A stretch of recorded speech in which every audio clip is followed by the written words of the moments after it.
In this video, we will review the process for exporting project lead information out of BidClerk construction search engine and importing the information subsequently into the I2 Leads and Opportunities module. Now, the process will always begin within the BidClerk search engine. We'll assume at this point that we've completed a search and we have filtered results within BidClerk. If you need additional training on that, there will be additional training opportunities and videos available. But for this part of the process, we're focusing on bringing information out of BidClerk so we can bring it into I2. So at this point, I have completed my search and I'm ready to export. The way that I do that is utilizing the Data Pro feature on the left. We can see the gold and white down arrow on the left as well. We click on that, and that opens up a Data Pro window with three options at the bottom, three file format options. The one that we want to choose is CSV Excel document, so the first of the three options. The reason for this is that it opens the document, it will open the document in Excel as a CSV file, so that we can review the file in Excel and then resave it as an XLS format. The importance of that is that within I2, the requirement is for the file to be in a .xls format. In the future, BidClerk will provide us with a file automatically in a .xls format, but for now, we just have to go through a quick and easy process of reviewing the file and then resaving it as XLS. So we'll go ahead and click on CSV Excel document. It downloads quickly. One other note that I'd like to make on this is that this process appears to be more fluid. It seems to work a lot better within Firefox than in Safari. So our recommendation is to do this in Firefox. It's probably better to go ahead and use the BidClerk application within Firefox, do the download or export within Firefox. It'll be a lot cleaner. If it works for you in Safari, then that's fine. For PC users, it does seem to work well on Internet Explorer. So I'll go ahead and open the CSV file now that I have downloaded it. And as you can see, it opens nicely in Excel. Now you may see on the left within the file, and again, it is important to review the information. This way you have an opportunity to delete information from this file before you import it into I2. But you will notice that within the file, you will have multiple occurrences of a project name. And the reason for that is that in BidClerk, if you have multiple GCs, multiple players that are participating within the project, then it will be listed multiple times within the export file. So we see this one for Lineberger Stadium, and above it there are 3 lines for Cherryville High School and so forth. Now in I2, these will all be combined into one project lead. So you won't have multiple records appearing in I2. You will just have one lead and opportunity record for each overall opportunity. But for example, with this Lineberger Stadium project, you have 1, 2, 3, 4, 5, 6, 7 lines, which means 7 different GCs participating. So the 7 GCs will be listed within the one I2 lead and opportunity record.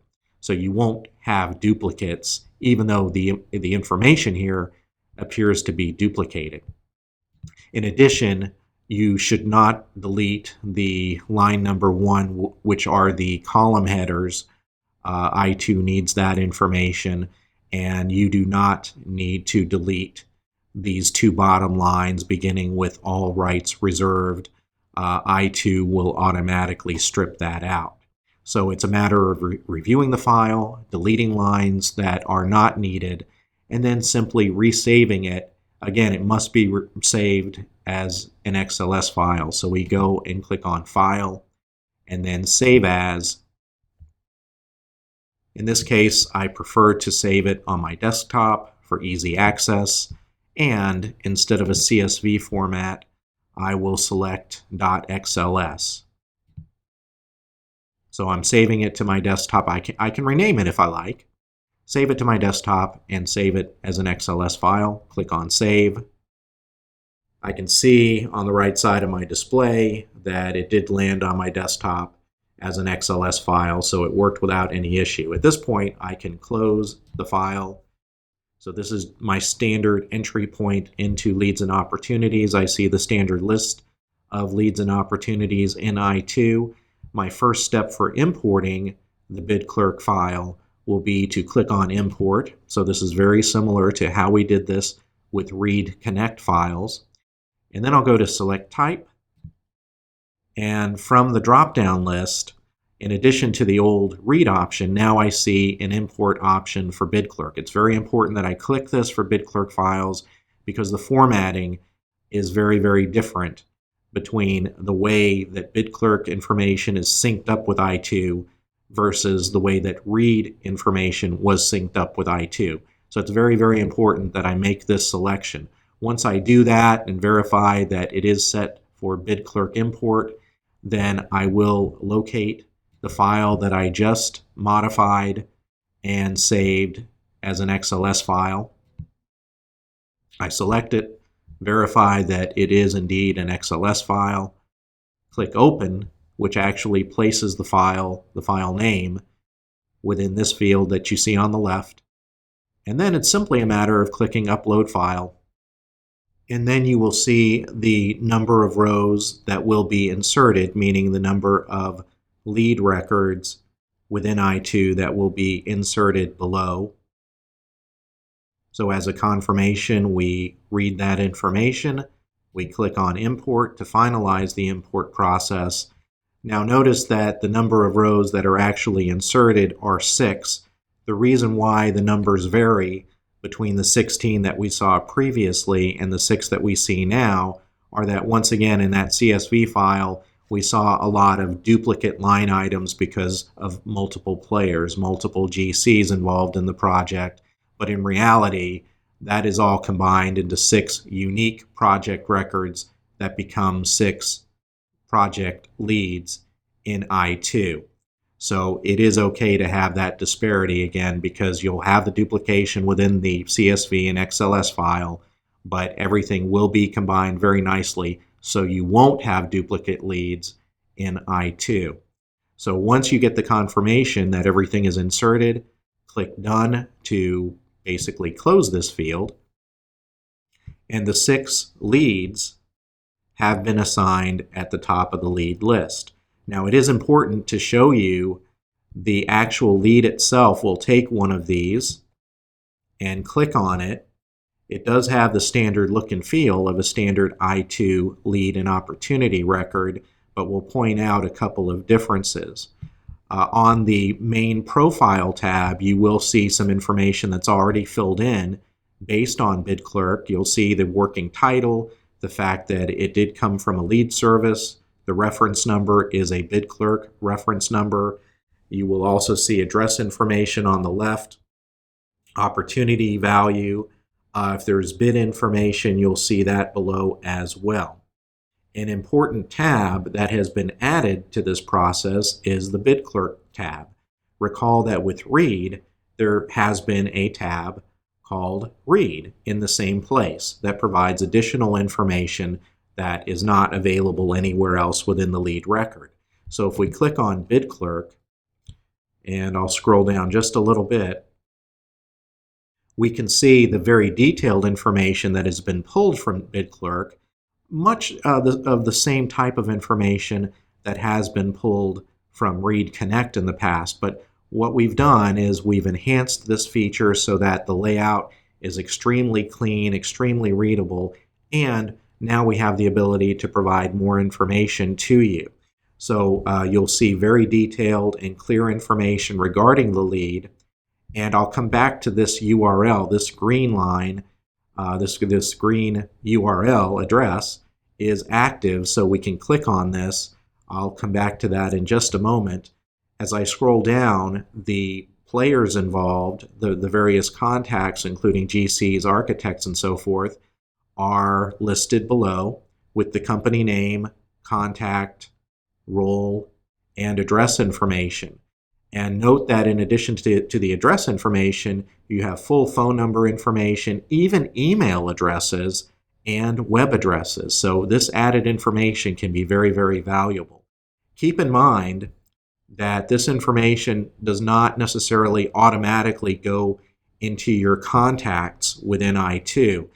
We want to avoid duplication there because some of these contacts may already be in I2 contacts within I2. So you can go into your contacts section here at the bottom of the screen or associated contacts and then add those manually, but you can add them very quickly because the information is above and it's very easy to add the information and copy and paste if needed. As I scroll back up, I told you about the BidClerk project URL. This is an active link. So if you are logged into BidClerk, just click on the link and you can bring up the BidClerk project details tab, including mapping information and perhaps some additional information that we did not see in I2, although most of this information has been provided in I2, but this may give you additional insight by clicking on the URL. It opens in a separate window, so it does not close you out of BidClerk or out of I2, but that's a nice feature that we did not have with Read previously. So you can see that that is a significant enhancement to how we did it in the past with Read Connect. So as a quick review, the important takeaways from this is that number one, we do recommend using Firefox when using BidClerk and downloading or exporting your results. Or if you're on a PC, then Internet Explorer appears to work fine. It doesn't seem to work perfectly with Safari. In the future, BidClerk will provide us with a .xls file. For now, the results are downloaded as a CSV, and just remember to open that CSV once it's downloaded, review it, resave it as an XLS, and then you're good to go within I2 following that process. The other key takeaway is that within I2 Leads and Opportunities, just keep in mind that the beginning of the process perhaps is the most critical, and that's where we import, and then next to Select Type, or within the Select Type dropdown, we're going to select BidClerk Import to ensure that the import is 100% exact, bringing that information into I2 Leads and Opportunities. And then it's simply a matter of selecting your new XLS file, clicking Open, and clicking Upload File to get the process going. Thank you for your time, and we hope you enjoy using the new BidClerk service in conjunction with I2.